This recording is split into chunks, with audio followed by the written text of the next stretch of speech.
Nous sommes dimanche le 21 mars 2021. Nous vous saluons dans le nom de Jésus et nous appelons toutes les bénédictions de Dieu sur vos vies. Alors nous allons partager la parole de Dieu aujourd'hui. Le message de Dieu s'intitule « Veux-tu voir les choses telles que Dieu les voit? Prends de la hauteur. » Vous savez, il y a deux sortes de vie. Métaphoriquement, il y a la vie dans la vallée, ça veut dire que c'est la vie charnelle, mais aussi il y a la vie sur les hauteurs. Bien entendu, c'est les hauteurs de la montagne, c'est la vie dans l'esprit. Alors, nous allons commencer notre message aujourd'hui avec un verset de la Bible dans le livre de l'Apocalypse, chapitre 4, verset 1er. Il est écrit: après cela, je regardais et voici une porte était ouverte dans le ciel. La première voix que j'avais entendue, ça veut dire la voix qui a parlé à Jean dans le chapitre 1er, c'est la voix de Jésus. La première voix que j'avais entendue comme le son d'une trompette et qui me parlait dit: monte ici et je te ferai voir ce qui doit arriver dans la suite. Ici, Jean, il est au ciel. Ça veut dire au chapitre 1er, Jean voit son Seigneur glorifié. Brièvement, le livre de l'Apocalypse que Jean a reçu lorsqu'il était emprisonné par l'empereur romain Domitien au cours des persécutions à la fin du 1er siècle, 2e siècle. Jean se retrouve dans l'île de Patmos en Méditerranée et il dit qu'il est là à cause du témoignage de la parole de Dieu. Donc il a été persécuté aussi comme les autres chrétiens à cette époque-là. Et là, Jésus le trouve là et lui donne les révélations que nous avons dans ce livre. Et ce livre, pour le comprendre, c'est Jésus qui a donné lui-même la clé. C'est au verset 19, au chapitre 1er. Il est dit, même si le but de ce message n'est pas d'enseigner sur le livre de l'Apocalypse, mais c'est pour te situer le contexte dans lequel Jean reçoit ces paroles ou ces révélations. Écris donc les choses que tu as vues, ça veut dire Jésus dans la gloire, au chapitre 1er, et celles qui sont, ça veut dire toute l'époque de l'histoire de l'Église, jusqu'à son enlèvement, et celles qui doivent arriver après elle. Donc le verset 1er du chapitre 4 de l'Apocalypse, Dieu lui dit: maintenant que tu as voyagé dans l'histoire avec l'Église, maintenant tu anticipes l'enlèvement de l'Église, monte au ciel, comme l'Église montera le jour de la dernière trompette, le jour de l'enlèvement, et je vais te montrer ce qui arrivera à la suite. Ça veut dire après les choses qui sont. Ça veut dire le chapitre 2 et 3 qui nous montrent l'histoire de l'Église depuis sa naissance, le jour de la Pentecôte, jusqu'à l'enlèvement. Donc Jean ici se trouve au ciel et il commence à voir les choses qui sont au ciel. Le trône de Dieu, il voit Jésus qui a été immolé pour nos péchés. Il est le lion de la tribu de Juda. Il est prêt à redescendre, à revenir en gloire pour régner sur cette terre qu'il a humiliée. Cette terre qui a posé une couronne d'épines à sa tête au lieu d'une couronne d'or, lui qui est roi des rois et seigneur des seigneurs. Voilà, donc Jean, pour qu'il puisse voir les choses qui arriveront, il a été impérieux à ce que dans l'esprit, il monte jusqu'au ciel. Alors ce verbe monter, dans le langage spirituel, ça veut dire arriver à un certain niveau spirituel où tu vois les choses telles que Dieu les voit.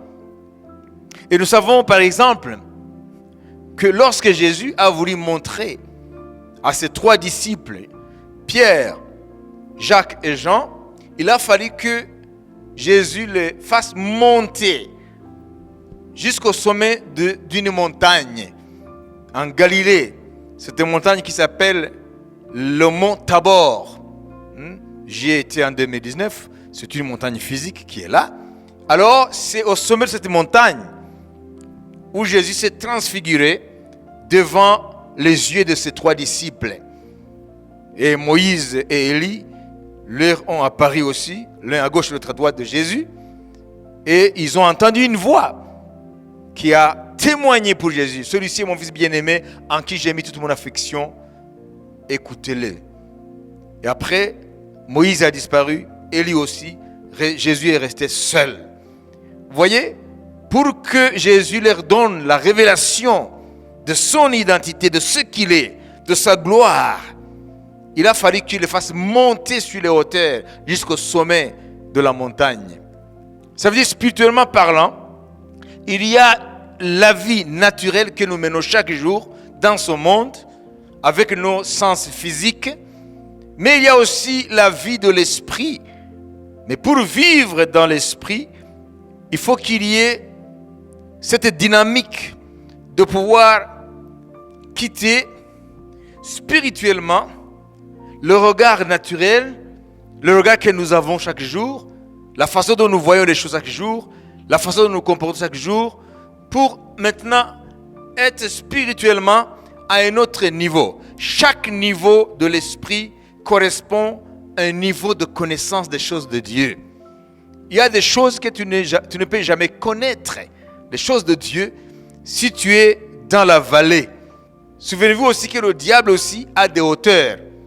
La Bible nous dit dans Matthieu chapitre 4, verset 5 et verset 8, il a fallu que Satan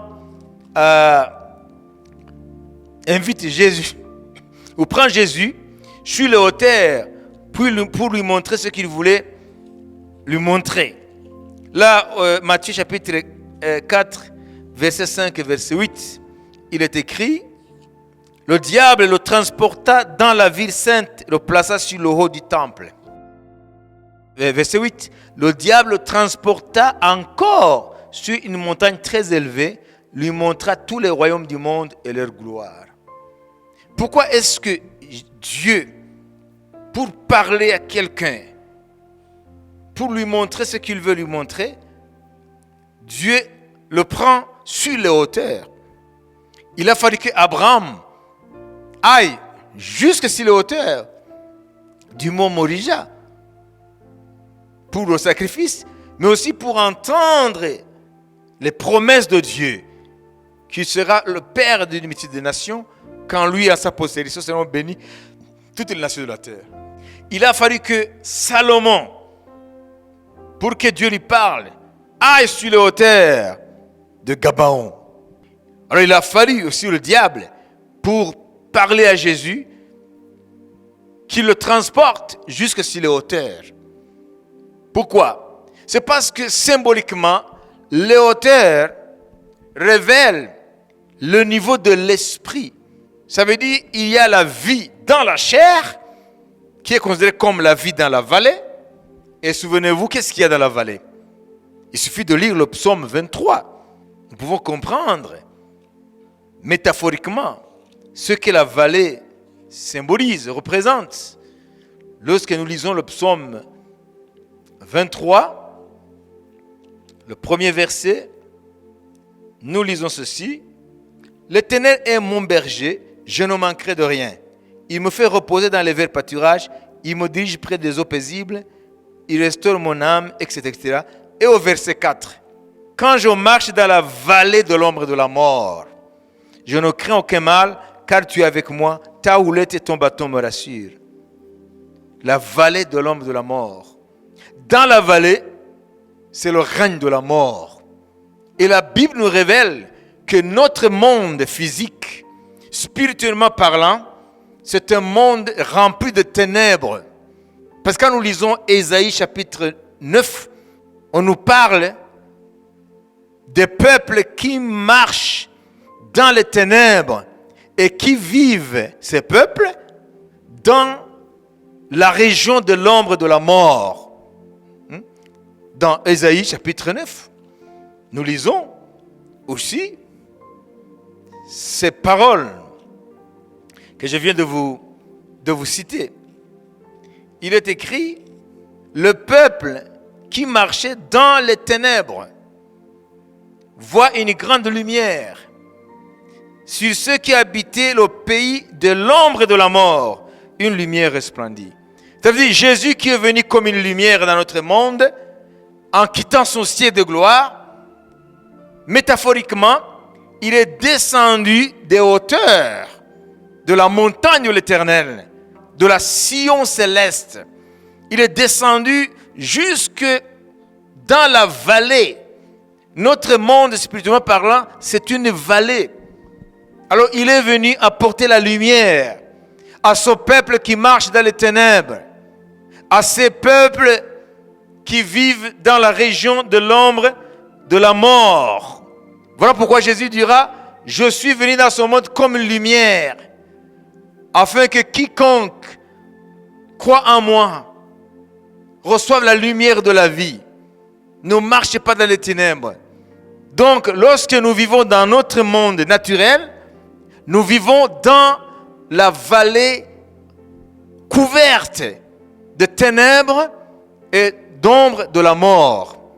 Et quelles sont les voix qui parlent dans les ténèbres? Quelles sont les voix qui parlent dans l'ombre de la mort? Ce sont les voix démoniaques. Et quand Dieu parle, il parle des hauteurs.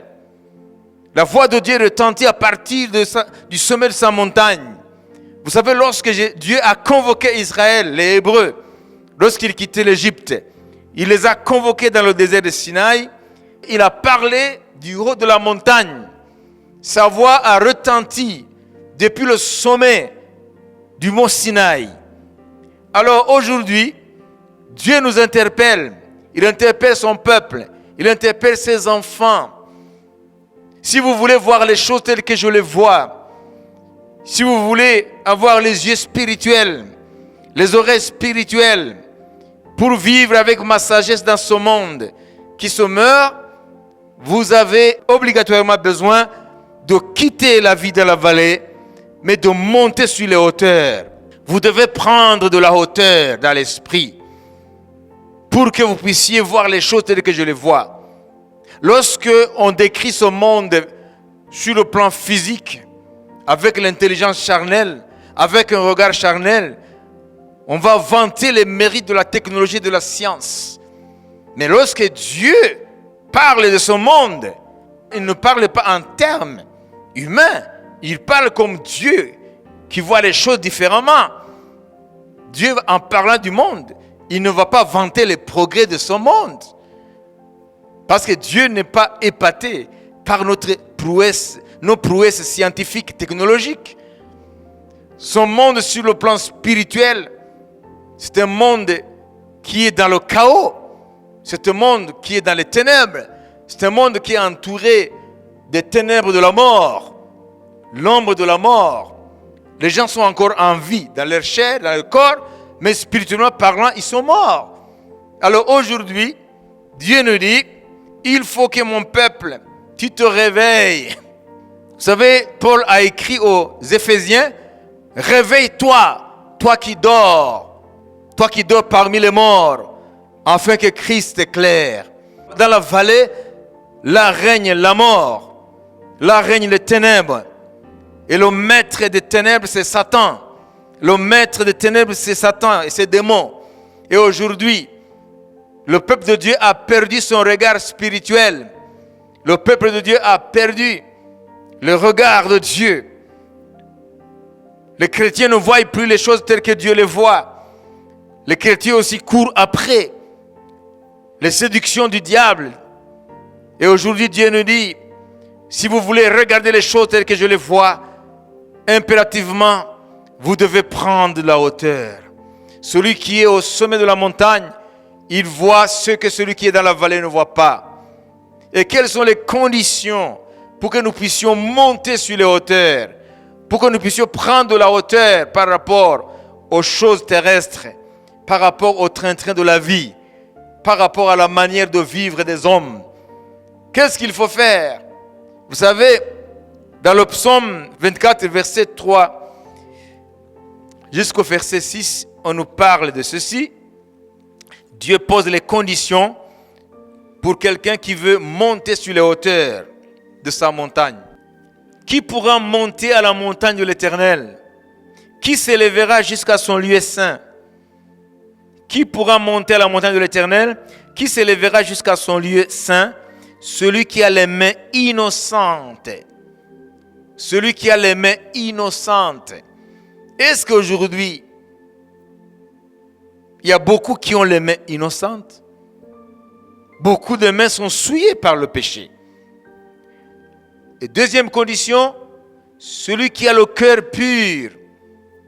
Souvenez-vous que Jésus a dit dans les Béatitudes au chapitre 5 de Matthieu chapitre 5, « Heureux ceux qui ont le cœur pur, car ils verront Dieu. » Nous ne pouvons pas monter sur la hauteur pour voir les choses que Dieu veut que nous voyions si notre cœur n'est pas pur. Dieu est pur. Il est 3 fois saint. Il est pur. Celui qui a un cœur souillé, il ne peut pas voir sa face. Et par voie de conséquence, il ne peut pas monter sur les hauteurs. Et aujourd'hui, la puissance que Satan déploie dans ce monde n'a qu'un seul but, c'est de souiller les âmes. C'est de souiller les cœurs des hommes. Parce que Satan sait pertinemment que la nature de Dieu, c'est une nature de pureté. La Bible dit même ses anges ne sont pas purs à ses yeux. Alors pour que nous puissions monter sur la hauteur, voir les choses telles que Dieu les voit, recevoir des révélations de Dieu, afin que nous puissions vivre dans le présent siècle, dans la sagesse de Dieu, il faut que nous ayons les mains innocentes, c'est ce qu'on nous dit, et un cœur pur. Et ce qui souille le cœur, ce n'est pas ça qui manque. Il suffit de voir aujourd'hui dans les réseaux sociaux, les vidéos qui sont montrées. Vous verrez quelles sont les puissances qui sont derrière aujourd'hui sur la culture, sur les choses qui se passent dans le monde. Donc, avoir un cœur pur aujourd'hui, c'est un grand défi. Et vous savez, les yeux sont les fenêtres de notre cœur. Ce que nous voyons avec nos yeux impacte nos cœurs. Alors, qu'est-ce que tu nourris? Avec quoi nourris-tu tes yeux? Qu'est-ce que tu aimes voir? Qu'est-ce que tu aimes visionner? Et tu sauras l'état de ton cœur. Celui qui plonge ses regards chaque jour dans le livre de la vérité, dans le livre de la vie, la Bible, sans aucun nombre de doutes, il aura un cœur pur. Parce que ce que nous voyons avec nos yeux impacte notre intellect, impacte aussi nos cœurs. Et vous savez, nous ne pouvons pas vivre avec un cœur pur si nous ne nourrissons pas nos cœurs avec la parole de Dieu, qui est considérée comme du lait pur. Le lait pur, spirituellement parlant, c'est la parole de Dieu. Et Jésus a dit, l'homme ne vivra pas du pain seulement, mais de chaque parole qui sort de la bouche de Dieu. Aujourd'hui, beaucoup de gens négligent leur homme intérieur, leur véritable moi. Et c'est pour cela que avoir un cœur pur aujourd'hui, c'est une rareté. C'est rarissime. Donc, les mains innocentes, un cœur pur, et celui qui ne livre pas son âme au mensonge. Aujourd'hui, c'est très malheureux parce que beaucoup de gens, ils ne parlent pas par leur bouche selon la vérité du fond du cœur. Ce qui est sur les lèvres des gens est complètement aux antipodes différent de ce qui est dans le cœur. Et savez-vous, Dieu regarde droit au cœur. C'est ce qu'il a dit à Samuel lorsqu'il est allé oindre celui qui devait remplacer le roi Saül dans la maison d'Isaïe, le père de David. Il a voulu oindre les grands frères David. Et Dieu a dit non, je l'ai rejeté. Parce que l'Éternel ne regardait pas ce qui frappe les yeux, mais l'Éternel regarde au cœur. Et aujourd'hui, ce que les gens disent avec leur bouche les uns aux autres, souvent c'est différent, c'est complètement le contraire de ce qu'ils pensent dans leur cœur. D'où le mensonge aujourd'hui qui est sur le trône dans la vie de plusieurs. Et celui qui a une telle vie de mensonge ne peut jamais monter. Alléluia. Il ne peut jamais s'élever sur la hauteur. Il ne peut jamais monter à la montagne de l'Éternel. Il ne peut jamais s'élever jusqu'à son lieu saint. Ça veut dire qu'il continuera à être aveugle spirituellement. Et Satan va le mener comme on mène une brebis à la boucherie, à l'abattoir. Donc, 3 conditions. La première, les mains innocentes, un cœur pur, qui ne livre pas son âme au mensonge et qui ne jure pas pour tromper. Une telle personne obtiendra la bénédiction de l'Éternel, la miséricorde du Dieu de son salut.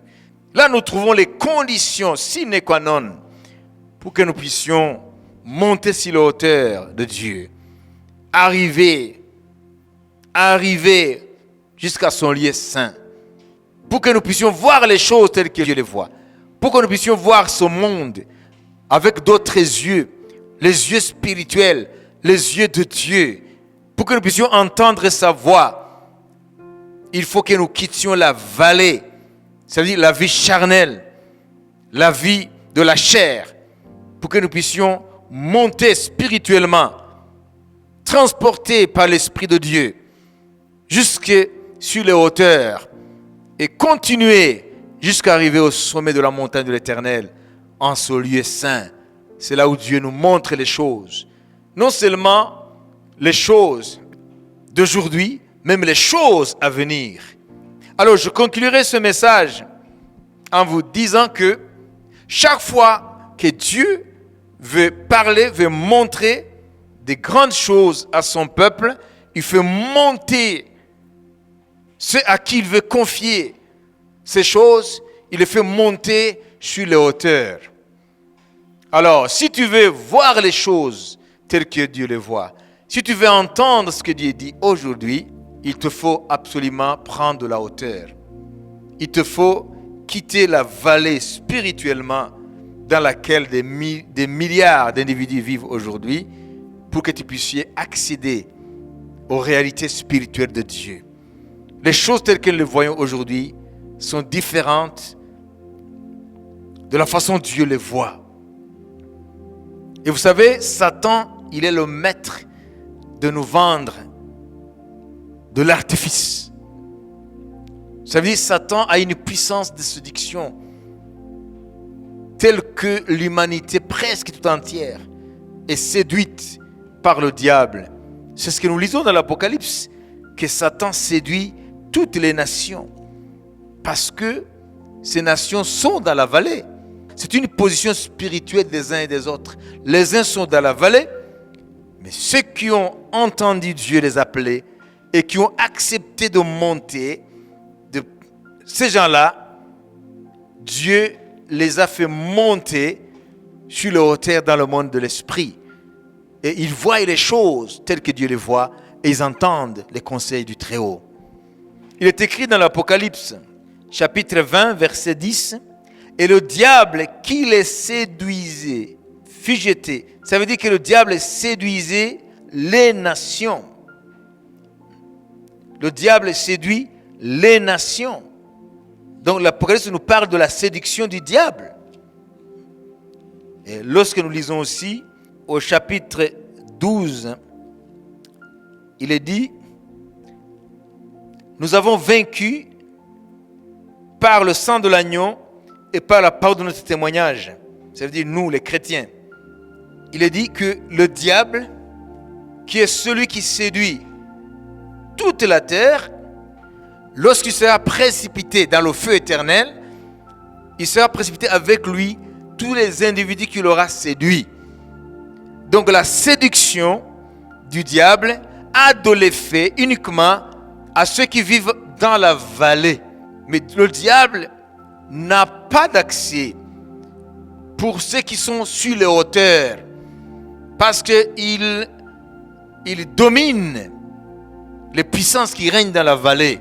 Vous savez, quand nous lisons la révélation de Paul sur l'Église, l'épître aux Éphésiens chapitre 2, il est dit que Dieu, en Jésus-Christ, a ressuscité ceux qui croient avec Christ et il les a fait asseoir en Christ dans le lieu céleste. Ça veut dire que spirituellement parlant, ceux qui sont sur les hauteurs dominent Satan et sa puissance et son royaume. Parce qu'ils ont une position très élevée par rapport à la position des puissances démoniaques. Les entités qui dominent ce monde, les entités spirituelles, ça veut dire Satan avec son armée, agissent dans la vallée, ça veut dire dans ce monde.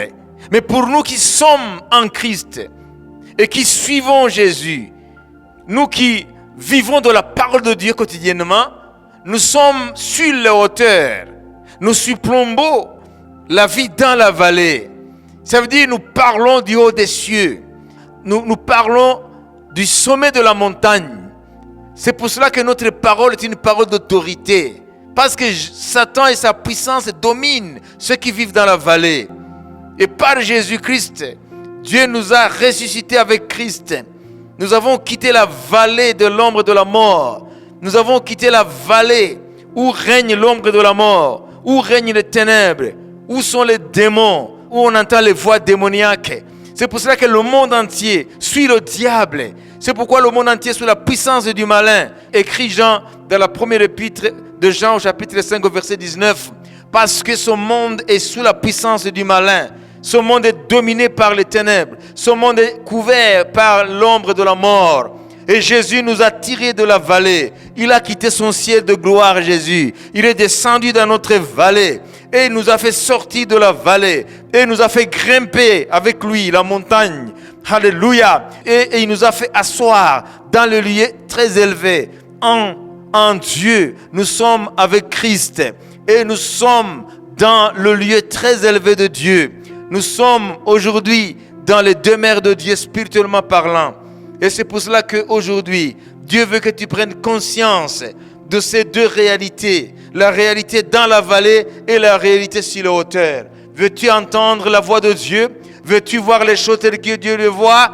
Tu dois absolument monter la montagne de l'Éternel. Tu dois prendre la hauteur par rapport à la vie de la chair, par rapport à la vie du commun des mortels, afin que tu puisses voir les choses telles que Dieu les voit, afin que tu puisses avoir le jugement de valeur de Dieu. Parce que ce que le monde appelle bien, ce n'est pas nécessairement ce que Dieu voit comme bien.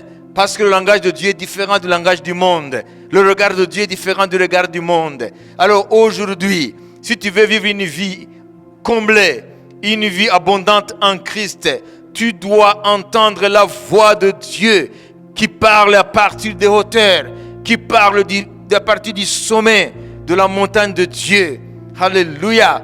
Pour que tu quittes la vallée de la vie charnelle et que tu commences à grimper la montagne, les hauteurs de l'esprit, jusqu'à arriver là où Dieu veut que tu arrives, afin qu'il te donne un regard autre que le regard charnel. Et tu vas commencer à comprendre des choses aujourd'hui que tu ne comprends pas. Tu vas commencer à voir les choses qui attendent ce monde. Alléluia. Tu dois commencer à avoir un autre regard sur les événements mondiaux. Tu vas commencer à avoir une autre compréhension des choses qui se passent aujourd'hui dans le monde et là où ces choses mènent l'humanité. Aujourd'hui, Dieu te dit, monte sur les hauteurs. Monte sur les hauteurs. Arrive jusqu'au sommet de ma montagne. Là, tu entendras ma voix. Là, tu verras les choses telles que je les vois. Vous savez, l'apôtre Paul, pour recevoir les révélations divines, il a fallu que Dieu le transporte, le fait monter jusqu'au 3e ciel. Alors le fait de monter, spirituellement parlant, métaphoriquement, le fait de monter la montagne, c'est de quitter la vie de la chair pour entrer dans d'autres sphères de la vie de l'esprit. C'est là où Dieu commence à te donner son regard sur les choses. Alors, en guise de conclusion, j'aimerais te dire, mon frère, ma soeur, il est temps de savoir qu'il y a deux réalités aujourd'hui qui sont devant nous et nous devons les comprendre. Il y a les réalités de la vie dans la vallée. C'est la vie de tout le monde aujourd'hui dans le monde. C'est la vie de la chair. C'est la vie sans révélation. C'est la vie où nous sommes conduits par nos sens physiques. Mais il y a aussi une autre réalité. C'est la réalité de la vie sur les hauteurs. C'est la réalité de la vie au sommet de la montagne de l'Éternel. Et Dieu t'a montré le chemin par excellence par lequel tu peux accéder aux hauteurs de l'Esprit de Dieu, aux révélations de Dieu, à la vie de l'Esprit. Satan donne les hauteurs à ceux qui lui appartiennent. Les satanistes voient les choses différemment du regard des hommes charnels. Les satanistes voient dans l'Esprit. Ils sont à un certain niveau dans les hauteurs du monde des ténèbres. Mais ce qui est du domaine des ténèbres, on le retrouve dans le domaine de lumière. S'il y a les hauteurs dans le monde des ténèbres, il y a des hauteurs aussi dans le royaume de Dieu, dans le monde de l'Esprit de Dieu. S'il y a des profondeurs dans le monde de Satan, il y a aussi des profondeurs dans le royaume de Dieu. Et aujourd'hui, Dieu nous parle des hauteurs. Il y a des moments où il nous parle des profondeurs, mais aujourd'hui, Dieu nous parle des hauteurs. Veux-tu connaître les hauteurs de l'esprit? Veux-tu voir les choses telles que Dieu les voit? Veux-tu entendre la voix de Dieu? Sache que tu dois quitter la vie dans la vallée et accepter la voix de l'esprit qui t'appelle pour que tu montes sur les hauteurs, pour que tu prennes les hauteurs. Comment est-ce que cela est possible? Il faut que tu commences à lire la parole de Dieu, à méditer la parole de Dieu jour et nuit, à communier avec Dieu dans la prière, à écouter ce que l'Esprit de Dieu te dit. À ce moment-là, jour après jour, tu seras en train de grimper cette montagne de l'Éternel jusque dans les sphères élevées. Ton regard sur le monde deviendra complètement différent. Et tu commenceras à voir les choses différemment. Tu commenceras à voir le regard de Dieu sur les choses. Ton jugement en sera impacté. L'erreur, l'égarement spirituel va disparaître. Tu vas commencer à être sensible aux choses de Dieu. Et tu vas commencer à changer de langage parce que tu changes de vision des choses. Prions le Seigneur. Seigneur, nous disons merci pour ce message. Donne-nous, Seigneur, à prendre de la hauteur par rapport aux choses de ce monde. Donne-nous à quitter la vallée des convoitises du monde, de la séduction de Satan, là où règnent les ténèbres, là où règne l'ombre de la mort, pour que nous puissions accéder, Seigneur, aux hauteurs de l'esprit, que nous puissions monter, Seigneur, afin de pouvoir prendre de la hauteur et de voir les choses telles que tu les vois et d'entendre ta voix qui nous parle, qui nous annonce les choses à venir, pour que nous gardions, Seigneur, une vie de sagesse, pour que nous puissions vivre dans ce monde le peu de jours qui nous restent, selon la sagesse d'en haut, la sagesse de Dieu. Au nom de Jésus, Amen.